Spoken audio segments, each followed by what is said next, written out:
Solo Leveling by Chu Gong. Chapter 55. The Furious Lion. Only one being had the ability to bring a soul back from the dark abyss, and that was the Shadow Monarch. The dragon recognized who Jin Wu was at once. The king of the dead, who had taken the form of a human, stood gazing upon Kamish. The power he wielded gave the dragon a great chill. However, before long, Kamish's eyes shifted to the ones behind the Shadow Monarch and spotted the faces of dumbfounded humans staring at it with their malice agape. Humans? Humans? The hatred for humans the dragon had held to its dying breath came rushing back. As it did, the dragon also remembered the pain it had felt at the humans' hands. Kill humans. Snap! Kamish lost its rationality and rose to its full height, eyes glowing red. All of you! I will kill all of you! The air in the chamber began heating up. Oh my God! The director whispered in horror. The structure had been built around the sleeping dragon, but it now looked too small to contain the beast as its head reached the ceiling and split the concrete. What? Could that be? A red glow formed within the dragon's mouth. Both the director and assistant director had seen what that mass of red light could do via video footage on repeat. Adam anxiously yelled at the director and grabbed him by the shoulder. Mr. Brannon, we need to get out of here. How do you escape a dragon's breath? Once the red light was expelled, destruction of this lair and the entire headquarters of the Hunter Command Center would be assured. There was no escaping the dragon's attack. What? One of the staff members' knees buckled, his face pale. Two others desperately tried to enter the password to open the door.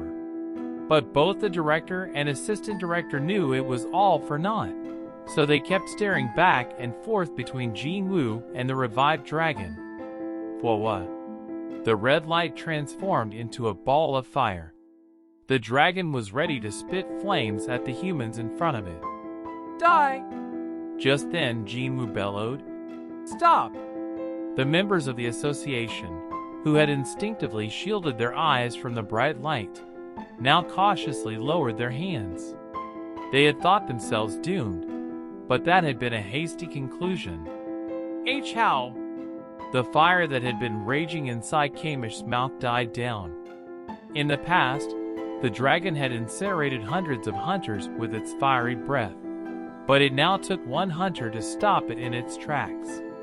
The director gawked at Jin Wu, and just when he thought, he couldn't be more surprised, Jin Wu spoke to Kamish. The essence stone that was once inside your head was taken a long time ago. You don't have to listen to the rulers anymore. The assistant director shivered. Is he speaking the language of magic beasts? I don't know what to make of what I'm seeing right now. While everyone else was trying to work through their shock, Jin Wu let out a sigh of relief. He hadn't had much time to think, so it was a good thing his idea had worked. For a moment there, though, the dragon's aggression coming had caught him off guard. How can a shadow soldier be so bold? It looked like the king of giants had been right about powerful beings having bigger egos. The dragon itself was surprised at how compliant it was toward the new monarch. So this is how it feels to be subordinate to the Shadow Monarch. Kamish lowered itself out of respect to Jin Wu. The humans flinched as the dragon moved but calmed down as nothing else happened. The dragon's nose touched the floor, and it spoke in a low voice. This former servant of the Dragon King bows down to its new master. Despite its guttural voice, a distinctive feature of magic beasts, Kamish spoke with the utmost respect. Jin Wu slowly approached the dragon and laid a hand on Kamish's snout. The dragon closed its eyes, soothed by its master's touch as an inexplicable feeling of relaxation spread throughout its body. Jin Wu could also feel the dragon's mood lifting, and his heart raced at the implications. Ba dump, be a dump. Kamish the dragon, is really my soldier now." A smile blossomed on Jinwoo's face. Adam was rendered speechless by what he was witnessing until something caught his eye. "Mr. Connor, is Kamish wagging its tail now?"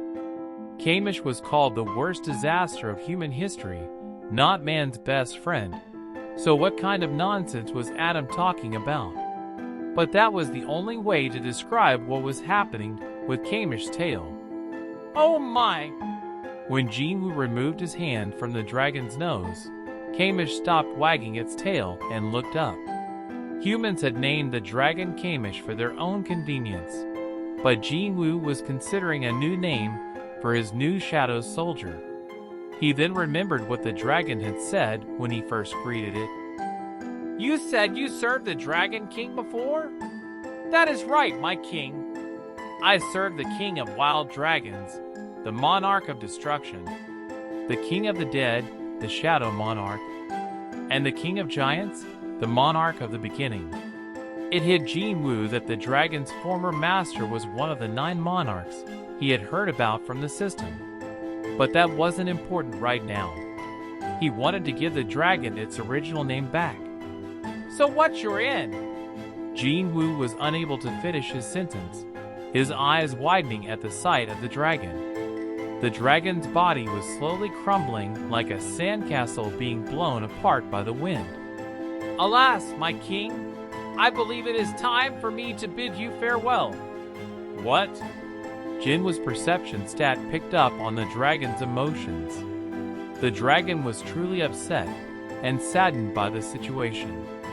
"It appears we've met a little too late." Even the power of the Shadow Monarch couldn't overcome the 8 years. The dragon's magic power was weak from being stuck at the bottom of the abyss for too long, and it began to disintegrate into the air. "System! System!" Devastated, Jinwoo called out to the system for help, but there was no response. The dragon could sense Jinwoo's emotions as well. "I envy the soldiers who can serve your majesty forever." The dragon's words were sincere. It also had a last bit of advice for a king lamenting the loss of his soldier. "My king, there exist 4 humans who have borrowed the powers of the rulers. Beware." The dragon's voice grew distant as its body faded away. "Although it was fleeting, it was an honor to serve." The dragon's shadow vanished as if it had never existed, and silence filled the room. The light fixtures stopped flickering. The director rushed to examine the dragon's remains, but they looked untouched. He was dazed, as if he had awoken from a dream. However, the despair on Jinwoo's face confirmed that it had really happened. For the longest time, Jinwoo couldn't take his eyes from the spot where the dragon's shadow had stood until he finally received a notification from the system. Shadow extraction has failed. Too much time has elapsed since the subject's time of death, rendering the extraction futile. The subject's shadow has returned to the void. Jinwoo had never hated the sound of the chime as much as he did in this instant. He clenched his fist tightly. Wham! Furious, Jinwoo punched the floor, and for a second, the whole building shook. Adam escorted Jinwoo back to the hotel. The car ride over was silent due to Jinwoo's foul mood. After checking in for Jinwoo, Adam finally approached him. "I'm in charge of looking after you during your stay in the US, so please feel free to call me anytime if you need anything." Adam's warm hospitality was met with a cold reply. "Sure." Adam went from smiling to shivering. Scary. This was his first time dealing with a high-rank hunter in a foul mood, and it was terrifying. Naturally, with Jinwoo in this frame of mind and both the director and assistant director in a state of shock, the negotiations had been postponed. Jinwoo decided he needed to get some sleep and was about to go up to his room. "Huh?" Jinchul entered the hotel lobby and spotted Jinwoo. "Hunter-sung, it's been impossible to reach you." "Oh, I was somewhere that didn't have cell service." Outsiders were prohibited from using their phones inside the Hunter Command Center headquarters. There were no exceptions, even for important guests, as it was a security measure to guard their secrets. If someone important like Mrs. Sellner was ever photographed, the entire Hunter Command Center would go ballistic. Jinchel scratched his forehead with his index finger. "Did you see Hunter, you there?" "Pardon?" Jinchel looked confused. "Hunter, you said he received a message from you. He was to meet you at the Hunter Command Center HQ. I just got back from there. What are you talking about?" Adam cut into their conversation. "Hunter, you wasn't on the visitor log." "Huh?" "But an S-rank Hunter picked him up 2 hours ago."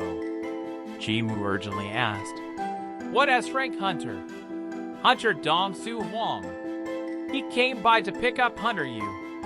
The name didn't seem to ring any alarms for the other two, but a bad feeling washed over Jinwoo. Is this because of the perception stat? Seeing Jinwoo tense up, Adam took out his phone. "I'll contact Hunter Hwang's guild." After a few rings, Laura of the Scavenger Guild answered the phone. Adam briefly introduced himself and explained what had happened. Adam thought the news would surprise her, but she remained calm. "Does Hunter Jinwoo Sung know about this?" Adam had only explained that Dong-Soo had taken Jinho, but she was the one who brought up Jinwoo's name. His brow wrinkled in confusion, and he glanced at Jinwoo, who shook his head. Adam nodded and quickly made up a story. "Hunter Sung doesn't know anything yet. Someone in Hunter Yu's party reached out to us while he was at the Hunter Command Center. We'll try to get to the bottom of this as soon as we can." Jinwoo had been wordlessly listening into the call, and he headed to the exit as soon as it ended. "Hunter Sung, the Scavenger Guild is looking into it, so I'll contact you when." Adam rushed after Jinwoo, but the Korean hunter had already vanished. "What? Where did he go?" Adam was left to stare down the street, troubled. Jinwoo ducked into a quiet alley in order to avoid the crowds and deactivated stealth. An S-rank hunter had used Jinwoo's name as bait to lure Jinho away. But the guild of said hunter seemed rather dismissive about the whole thing. Something's fishy. There had to be a reason the person on the other end of the call had immediately mentioned him. Jinwoo was pissed. Whoever was behind this, they had picked the wrong day to stir up trouble. Jinwoo barked out an order. "Find him." If all his soldiers split up to track Jinho's mana, it shouldn't take too long to locate him. Whoosh, whoosh. 1,000 shadows shot out from beneath Jinwoo's feet, heading in different directions at an impressive speed. Thomas looked around the condo, stone-faced. He had ordered some hunters to monitor Dong-Soo, but here they were knocked out inside Dong-Soo's condo without him. "Tisk!" Thomas clicked his tongue and took off his trademark sunglasses. His subordinates turned pale at Thomas's apparent fury. Thomas gnashed his teeth and gave an order. "Damn him! Find Dong-Soo Hwang before Jinwoo does. Do whatever it takes." Jinwoo stood on the roof of a building where he could get a look at the entire city. With his eyesight enhanced by his high perception stat, he scanned the streets surrounding the building all the way to the residential area in the far distance. He also paid attention to the sounds his shadow soldiers were picking up. "Smith, how are you these days?" "Miss, our store doesn't allow any returns just because you changed your mind. Why weren't you at the party last night?" Countless banal conversations, car horns, TV broadcasts, cats meowing, water splashing in bathrooms. The sounds of the city assaulted him. Sweat dripped from his forehead as he strained to use all his senses as well as perception. If only I'd kept a shadow soldier with Jinho. Hindsight was 20/20. Jinwoo had used the soldier placed in Jinho's shadow to teleport to Chairman Yu's hospital room, and because he had been so busy and had planned to stick by Jinho's side, While they were in the US, he had forgotten to replace it. Now they were in this mess. First, I lost Kami's shadow and now Jinho. He gritted his teeth. His foul mood was only getting worse. His eyes seemed to shoot out lightning bolts as they scanned the city. But he could barely find any similar-looking young Asian males, much less Jinho. Could they have left the city? Jinho may have been his cute little brother, but he was still a D-rank brawler. The average person didn't stand a chance against him. Jinho would have sensed that something was wrong. He would have tried to escape once he realized the car was leaving the city instead of going to the Hunter Command Center. The only thing that would have stopped him was the bastard who took him was an S-rank hunter. Jinwoo expanded the search perimeter of his shadow soldiers. Dongsu Huang, huh? Jinwoo didn't know why Dongsu had taken Jinho, but he'd poked the lion in doing so, and Jinwoo was more than ready to return the favor. And if something happened to Jinho? Jinwoo's eyes flashed at the mere thought. An endless stream of information poured in as the shadow soldiers continued their search. It was only a matter of time. Dongsu had finally done it this time. The Scavenger Guild was on high alert. The opponent was Jinwoo Sung. One wrong move, and Dongsu was dead. Dongsu was one of the main pillars of the Scavenger Guild's fighting forces, so Thomas couldn't afford to lose him. He anxiously waited in his office for updates. Any news? His subordinate shook his head, his expression grim. Not yet, sir. The wrinkles on Thomas's forehead got even deeper. Dongsu's cell phone was off, so they couldn't track his location that way. Thomas had ordered his men to search the hunter's usual haunts, but unfortunately, that led nowhere. It appeared Dongsu had made thorough preparations. Doesn't he value his life? No, as an S-rank hunter, Dongsu was well aware of the power gap between Jinwoo and himself. He had pulled this reckless stunt because he assumed he would have helped. Dongsu's only doing this because he knows I have his back. Dongsu was right. Whatever he did, he was still considered an asset to the Scavenger Guild until his contract was up. The guild had invested tons of money in him because they saw his abilities and potential, so he was doing this without thinking of the consequences because he knew Thomas would never give up his assets. Have I been too soft on these hunters? Thomas would have to firmly discipline Dongsu to avoid this kind of trouble in the future. His subordinate could barely bring himself to breathe in the tense atmosphere. Just then, the phone rang, and Thomas quickly picked up. I think I've found where Mr. Huang might be. It was Laura. Thomas shot up from his seat. How? Laura rushed to explain. I asked the Hunter Command Center for their cooperation, and they checked Mr. Huang's pattern of movement in recent months. He broke from his normal routine to go to an unknown location 3 separate times. Excellent. Thomas nodded in approval. Laura had located Dongsu quicker than expected. Send every single man there. I'll head over too. Understood. He paused before hanging up. By the way, how did you get those fogies at the Hunter Command Center to cooperate, Laura? Like the Hunters Association of Korea, the Hunter Command Center also recorded their hunters' movements using the GPS on their hunter-issue phones. However, the organization wasn't known for sharing information freely. Despite being a request from the Scavenger Guild, it should have taken at least several hours to go through approvals. The speed at which they'd given up Dongsu's information was unparalleled, so Thomas was curious how Laura had pulled it off. Her answer was much simpler than he thought. I told them that if we didn't find Hunter Huang soon, you and Hunter Sung might come to blows. The guild members have started moving. Adam, who had been monitoring the Scavenger Guild, hurriedly reported to the assistant director.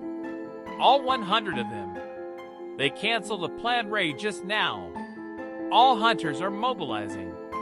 What the heck? What is going on? Adam didn't know how to explain it. An S-rank hunter belonging to the Scavenger Guild had lied and taken one of Jinwoo's people. Both Jinwoo and the Scavenger Guild were now on the move. This wasn't normal. Guild Master Thomas Andre had to have authorized this for the entirety of the guild to mobilize like this. Adam had a bad feeling in his gut, and he broke out into a sweat.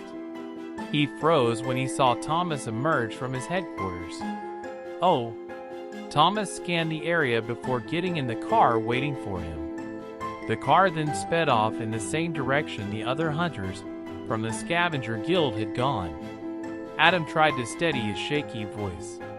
Mr. Connor, Goliath, Thomas Andre is on the move. You sure this is okay? A concerned man asked while staring down at Jinho lying unconscious on the floor. Dong-soo nodded. I'm not out to end him. I only need to know one thing. Thomas had warned him that Jinwoo's son was not to be harmed. But Dong-soo had no intention of doing that anyway. There was one other person from whom he could extract his answer. What had happened the day his older brother, Dong-suk, Jinwoo, and Jinho had entered that dungeon? Dong-soo had promised Jinho that he'd let him go if he told the truth. But even after quite a bit of roughing up, Jinho had refused to say anything. The tighter Jinho kept his mouth shut, the deeper Dong-soo's suspicions grew. He just wanted to hear one thing. Jinwoo killed your older brother. With that one sentence, his business with Jinho would be done. But how dare the tiny, naive-looking kid defy an S-rank hunter? Dong-soo admired Jinho's courage. But that doesn't let him off the hook. Dong-soo kicked the bruised man in the ribs. Hey, wake up! This was the third or fourth time that Jinho had drifted in and out of consciousness. Annoyed, Dong-soo kicked the stubborn young man even harder. I said, wake up! Bam! Gaw! Jinho coughed out the blood that had pooled in his mouth. His body curled into itself. The other guy chuckled at the sight. This one's a tank, all right. Any other guy would be dead by now. Dong-soo's face was devoid of emotion as he yanked Jinho's head up by his hair. Listen, I have no intention of killing you. The guy laughing right now, he's quite a talented healer. He'll bring you back from the brink of death every time. Jinho blearily looked up at the cackling man, who smiled and wagged his finger at him. Dong-soo shook Jinho's head around. Arr! Jinho's head flopped to one side. The dusty interior of the building came into view. Dong-soo continued. This factory has been closed for more than 5 years. Scream all you want. No one will hear you. Dong-soo held Jinho's head tightly as he leaned in closer to his face. The two men were soon eye to eye.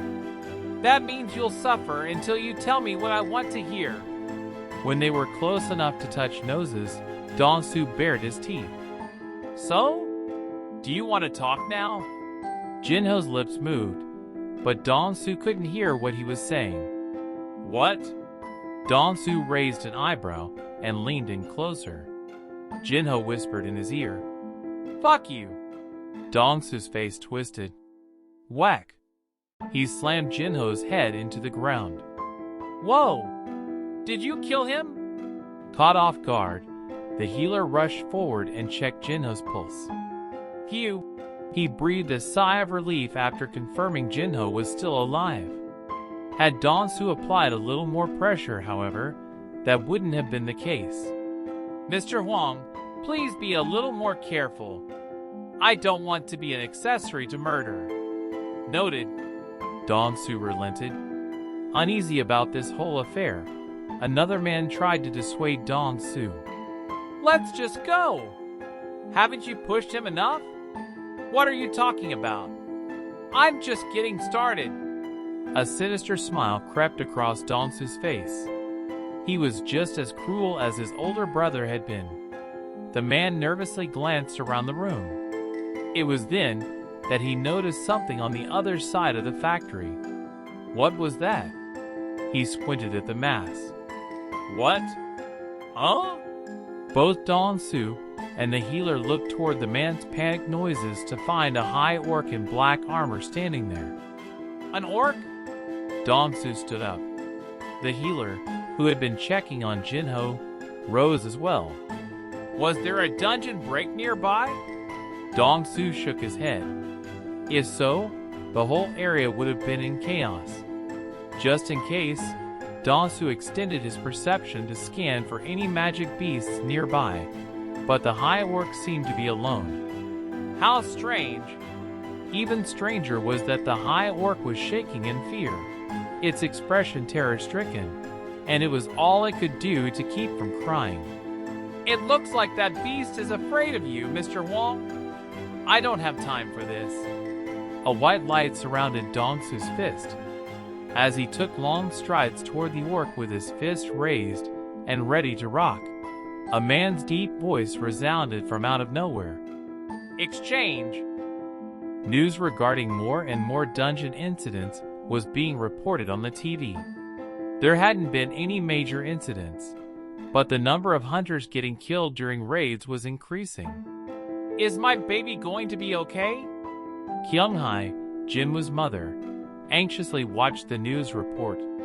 No matter how great a hunter they were, mothers would always worry over their children. Baru, who was hiding in the shadows and guarding her under Jinwoo's orders, heard her concerns. Oh, mother of my king, if anyone can survive a dungeon incident, it is your son. Frustrated, Baru was barely able to keep himself from saying this out loud. He didn't want to frighten Jinwoo's mother, but he was affronted that Kyung-hai was basically comparing his king to the lowly beasts on the screen. It took all his patience and restraint not to try and educate her. Next up, the Hunter Command Center in the U.S. is hosting. The anchors changed subjects to the International Guild Conference and showed footage of Jinwoo at the airport. Forgetting her concerns for him, Kyung-hai beamed proudly at the sight of her son swarmed by the paparazzi. Jaina, your brother is on TV. Really? Jaina abandoned her studies and skipped out of her room.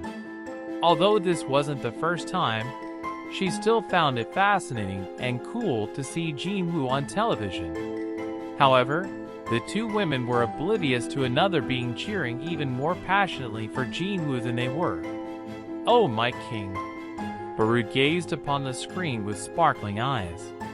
A sudden chill ran up Baru's spine, and his body began trembling. He had felt like this once before. When was that? Baru searched his memories until he recalled that moment when Jinwoo had gazed down at Baru with murderous intent in his eyes. The feeling of his inevitable end approaching, and the smell of death in the air.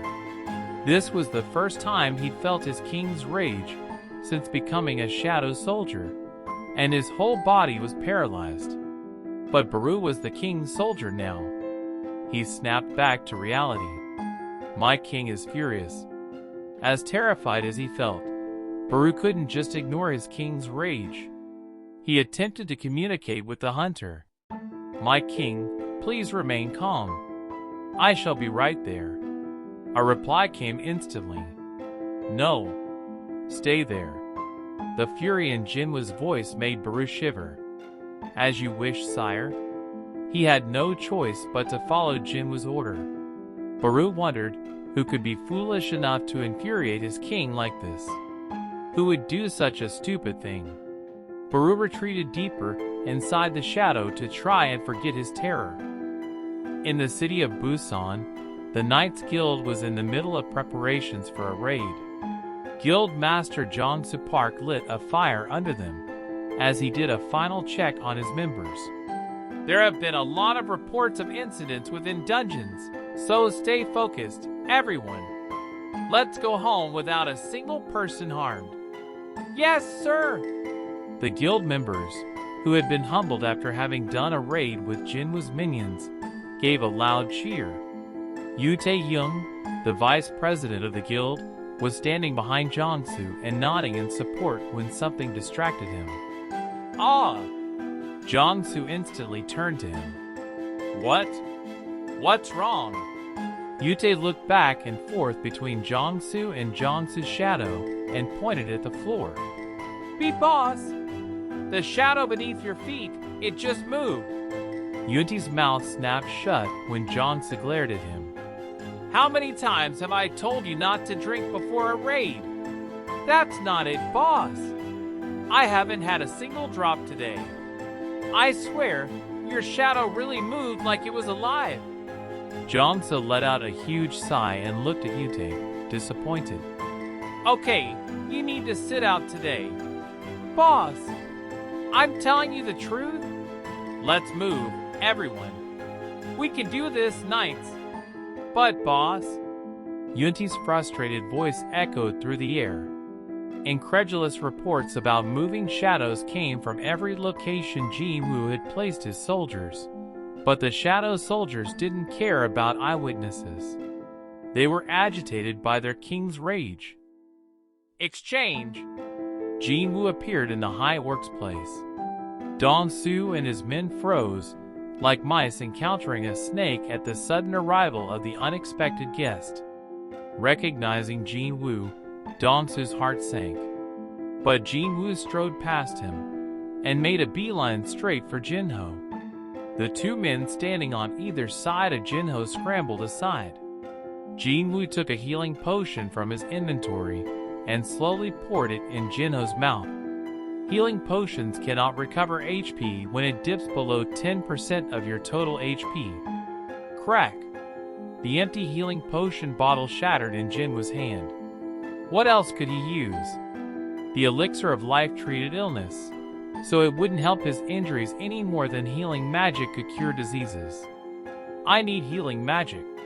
Baru was the only soldier who could perform healing magic, but he was in Korea. Even if Jinwoo summoned Baru, he wasn't sure how long it would take. Dongsu finally regained his composure. You? What the hell are you? The orc just now! How did you do that? Jinwoo ignored him and turned to the men nearby. Are either of you a healer? One of the men nodded reflexively at the word healer. Jinwoo pointed at Jinho. Heal him! The healer looked at Dongsu, who shook his head. Jinwoo carefully lowered Jinho back onto the ground and then stood up. This is the last time I'm going to tell you. Heal him! The healer looked at Dongsu again. Dongsu's answer was the same, and the healer turned to Jinwoo with a smile. You'll have to persuade my boss first. Wham! Jinwoo slammed the healer's head on the floor just as Dongsu had done to Jinho. It happened so quickly. No one actually saw Jinwoo move, not even Dongsu the S-rank hunter. Jinwoo turned to the other guy. What about you? The man trembled as Jinwoo approached him. Jaejin was sung? Hunter Jinwoo sung? He stepped back and glared at Dongsu. Mr. Huang!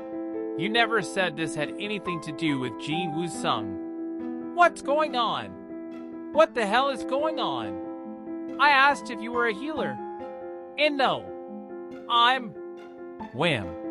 The man's head was knocked into the ground by an invisible hand. Two high-rank hunters had been rendered unconscious in no time. Having witnessed Jinwoo's power with his own eyes, Dongsu panicked. Be boss! Jinho had regained consciousness, perhaps from the ground shaking. Boss! Jinwoo crouched down. Jinho! Jinho opened his swollen eyes and struggled to speak with his bloodied mouth. Dongsu Huang! Dongsuk Huang! Younger brother! Be careful! Jinwoo's heart broke as he watched Jinho struggle to breathe. Shh! Don't talk! Boss! Jinho grabbed Jinwoo's hand, and tears welled up in his eyes. Can you hold on a little longer? Asked Jinwoo. Jinho nodded, unable to speak. Jinwoo put Jinho's hand down and slowly stood. His eyes landed on Dong Su. Dong Su stared back. His knees buckled at Jin Woo's murderous gaze, but he wasn't one to run away. Dong Su pretended to be all right as he yelled, "It was you! You killed my brother Dong Sekwang, didn't you?" Dong Su's fearful expression drew closer. Jin Woo saw the face of someone who had been strong against the weak and weak against the strong. His gaze turned cold. "Answer me! Did you kill my brother and his squad members?" Jin Woo stopped right in front of him. "Go ask your brother." Dong Su swung a fist surrounded by light at Jin Woo's face, but Jin Woo ducked and punched Dong Su right in the stomach. Ugh! One strike and Dong Su was already coughing up blood. "Stop the car!" "Pardon?" "I said, stop the car!" Thomas screamed at the driver, who slammed on his brakes. With the lead car screeching to a halt without any warning, the other cars following quickly braked as well, filling the night with the sounds of skidding rubber. Bam! Thomas kicked open the car door and turned to look in a particular direction. He growled, "Damn it!" The elite hunters of the Scavenger Guild, among the best in the world, jumped out of the other vehicles. "Sir, what's wrong? What's going on?" Thomas answered the anxious guild members in clipped sentences. "It's already begun. I'll go ahead. Follow me." "Excuse me?" What had begun? Thomas bent at the knees before his team could ask. His leg muscles bulged as the asphalt heated up, sending the other hunters retreating 2 or 3 steps. Thomas leaped into the air and was out of sight in the blink of an eye. Something is headed this way. Something powerful was approaching fast. Just as Thomas sensed Jin Woo's power, Jin Woo sensed Thomas's. One hand held Dong Su by the collar, and the other paused in midair. Dong Su was now as severely injured as Jin Ho was. Boom! Part of the factory's roof collapsed as Thomas landed on the ground like a superhero. Without so much as blinking, Jin Woo turned in his direction. Thomas checked his surroundings as he stood. His gaze moved from Jin Ho to Jin Woo to Jin Woo's hand before fixing on Dong Su. He frowned. He had been unable to sense Dong Su's presence because it was drowned out by Jin Woo's. Thomas threw off his sunglasses. "Dong Su Huang, is he still alive?" "For now." Thomas used simple English words and enunciated clearly for Jin Woo's sake. "Let him go. If you do, I'll pretend this did not happen. Please." Jin Woo gripped Dong Su's collar even tighter. "And if I say no? I'm not asking." One of the strongest hunters in the world bared his teeth. The average hunter would have been scared half to death, but Jin Woo didn't so much as flinch. "Come at me, then."